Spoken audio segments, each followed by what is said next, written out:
Hello, and welcome to our session.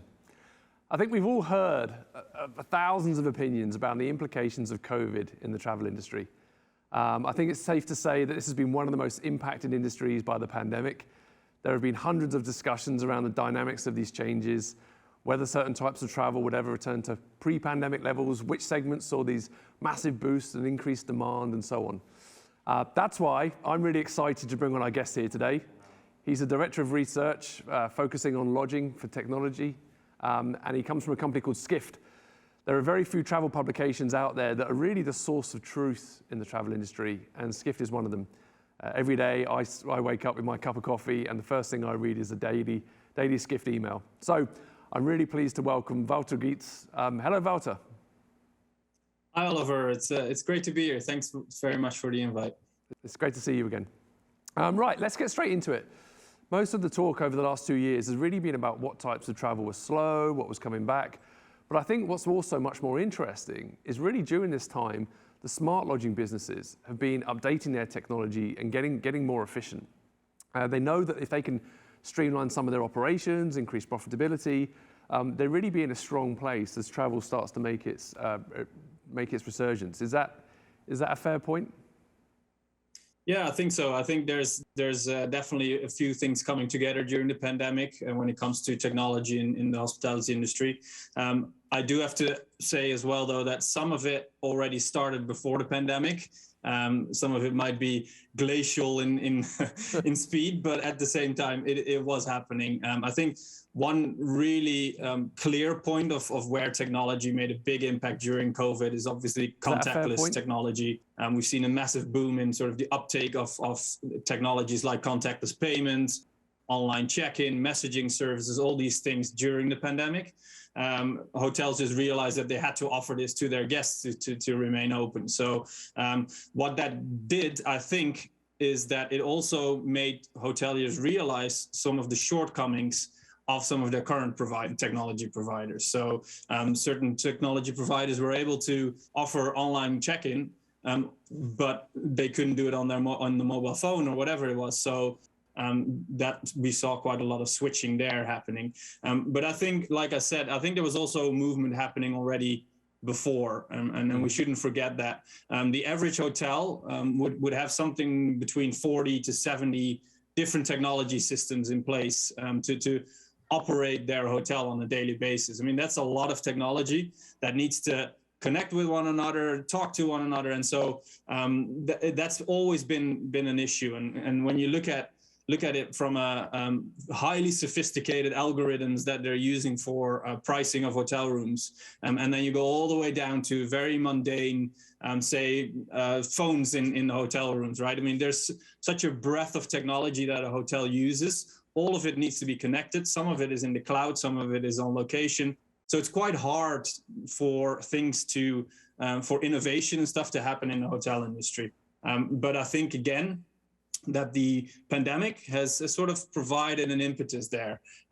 We saw hotels finally starting to move a lot faster, but also we saw the technology companies move a lot faster in trying to get some of this technology updated and implemented in hotels.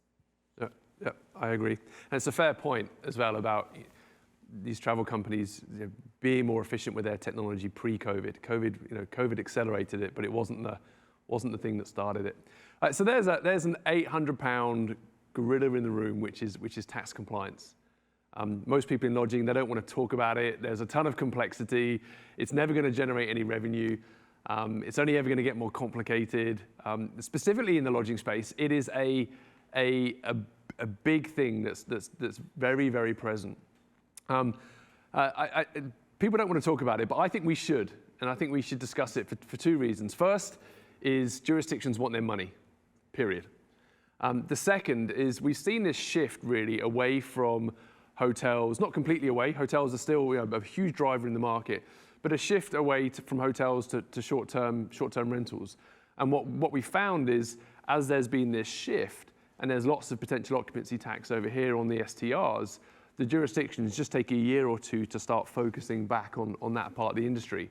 So really with short-term rentals or STRs having a larger part of the market over the last 2 years, I think it's inevitable that these jurisdictions are really going to have a bigger focus in that area when it comes to tax compliance?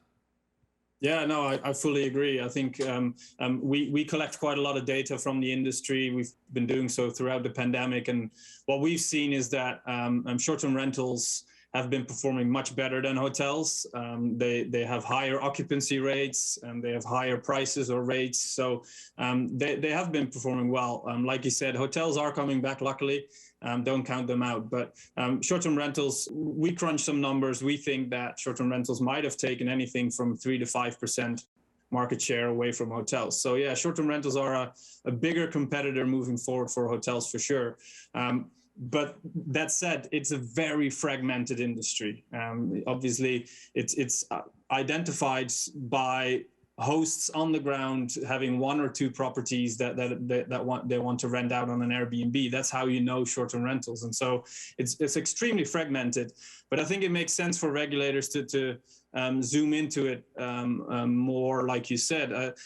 Even though it's fragmented, it is professionalizing, it is consolidating, both from a property management point of view, where you've got companies like Vacasa that are really sucking in a lot of smaller property management companies. And so getting more and more actual properties under one umbrella, if you like. On the tech space, we see the same, where you've got technology providers for the short-term rental space consolidating, and you've got massive companies like Marriott, the hotel company Marriott, moving into the space as well and really professionalizing how a short-term rental is run. So it makes complete sense for regulators to look at short-term rentals more moving forward. And I think as more and more money is being put into it, and we are seeing that through private equity, through venture capital, who really like this industry now, obviously, because it is booming. We are seeing that companies need to improve their efficiency. They need to reduce their reliance on staff, because staffing is a massive issue at the moment as well. And so this space is becoming much more professional, much more forward-looking. And so, yeah, this is definitely a space to be looking at for the coming years. I mean, it's interesting we're talking about travel companies wanting to become more efficient, COVID being the turbocharger for that. And you mentioned staffing. Staffing you could almost stack on top of that, couldn't you? In the fact that you're forced to do this. It's the accelerator simply because these days you don't have the staff. Just going back to one of your previous points around the professionalization of the space, you hear about it a lot, you talk about it a lot. But if you look at our data set in terms of the number of properties per customer, even if you just look at last year, you know, it's increasing significantly quarter over quarter. It paints such a clear picture about this industry becoming more and more consolidated as it starts to evolve. You see it in the activities space as well. I mean, air and hotel have kind of had that consolidation. Activities and short-term rentals are going through that. So let's look deeper in terms of the revolution in efficiency and technology, particularly when it comes to tax compliance. Some very large companies have found they've got these extremely complex tax obligations spanning thousands of these jurisdictions. And in fact, some haven't been paying any tax at all. I've heard stories in the industry about companies that have tax exposures well into the tens of millions. We're talking about big numbers. And historically, many of these companies have gone years without even realizing they were out of compliance. So more efficiency is needed to catch up and become competitive with early adopters. Meanwhile, alongside this revolution in efficiency, I think it's safe to say, just what we're talking about with the short-term rental space, jurisdictions are paying much more attention when it comes to non-compliance and being very aggressive about being or collecting what's owed to them. So for companies out there, I don't want to be melodramatic about this, but for companies out there that aren't in compliance, the clock is ticking.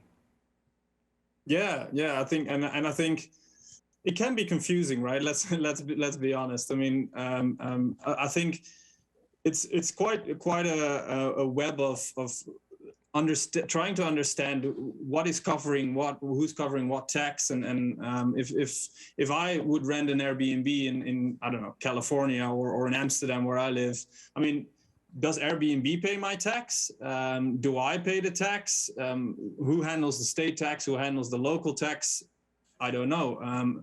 There's so many examples from around the world of issues around tax compliance, and there doesn't seem to be a common approach at the moment amongst regulators. So that makes it even harder if as companies grow and they have more of these local regulations to deal with.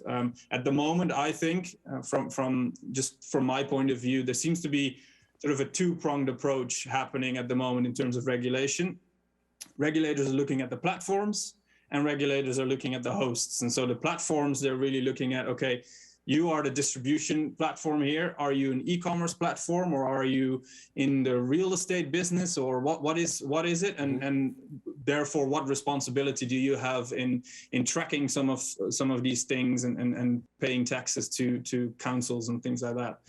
On the other side, you've got the hosts, the owners of those properties. What is their responsibility? Do they need to be registered? Do they need to pay tax? What kind of tax?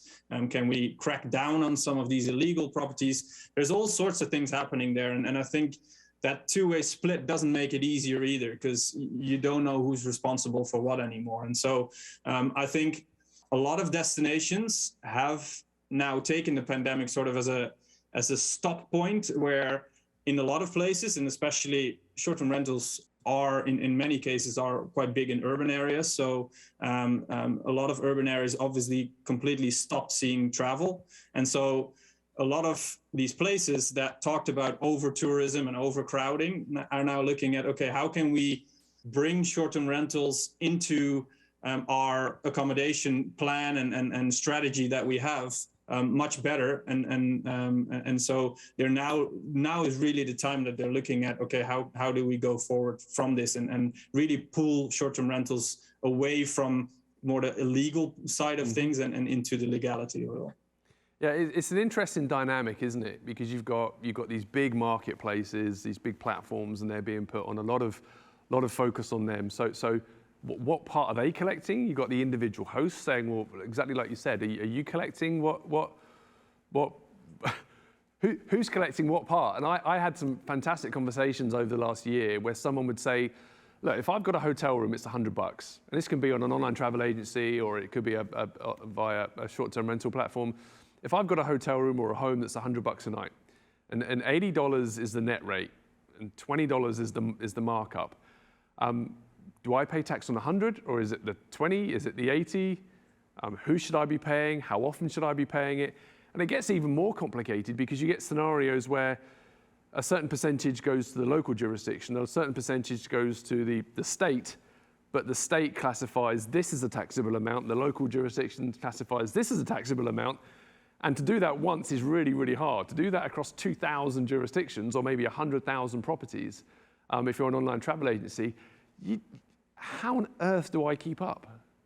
Yeah, exactly. I mean, it's all about, I think it's about upgrading your technology, automating these kind of systems, because there's no way you can keep up with that, right? And so working with third-party vendors that are specialized in things like this is so important. I mean, it's a highly competitive landscape. It always was. It's most definitely become more competitive now because everyone is moving into the space. And so you must really be efficient in order to survive. Like we already said, with venture capital and private equity moving in, efficiency really is the name of the game, I think. Yeah. And I agree completely. And I think you have some of these newer companies. I hate using the word unicorns, but some of these incredibly successful companies that are now multi-billion-dollar companies in their own right, TripActions or Hopper, they're actually technology first. I mean, some people would argue that they are a technology company in the travel space versus a travel company. So they've really made technology their differentiator. Whilst I think these more established travel companies, they're in a situation where they're now catching up. Yeah, for sure. I have to say, I totally agree with that. I have to say though that I think many travel companies, at least the front runners, they do accept and they do agree that technology is a main differentiator in what they're offering nowadays. And so we see it a lot in the short-term rental space, but we also see this in the hotel space where hotel brands look at their technology as a differentiator to get hotel owners to join their flags, their brands, basically. So I spoke to Jamie Cohen, who's the chief financial officer of Vacasa a while back on the Skift stage. We host our own conferences, and she actually said that they're using technology as a differentiator. And what really stuck with me is that she said, we're a technology first company, but that doesn't mean that we build all our own technology. It just means that we're outsourcing some of these more specialized things to another technology company, right? So it doesn't mean that you have a distinction between a technology company or a non-technology company. Where is your specialty? And focus on that and outsource the rest of it, right? I mean, in the hotel space, if you look at property management systems, so integral to what's happening in a hotel operations. Newer companies like Muse, for example, from Europe, they would never build all of the systems that a more established player like Oracle has done over 40, 50 years that they've been in existence, because they can't compete with that. They can't build everything, but also they're not specialized in payment processing, for example. You've got companies like Adyen who do that very well. So why not just integrate and outsource that and integrate that into your platform? I think it's the way forward, and investors like it that way. These companies that are lean and they get the higher valuation. So that's really important, I think, nowadays.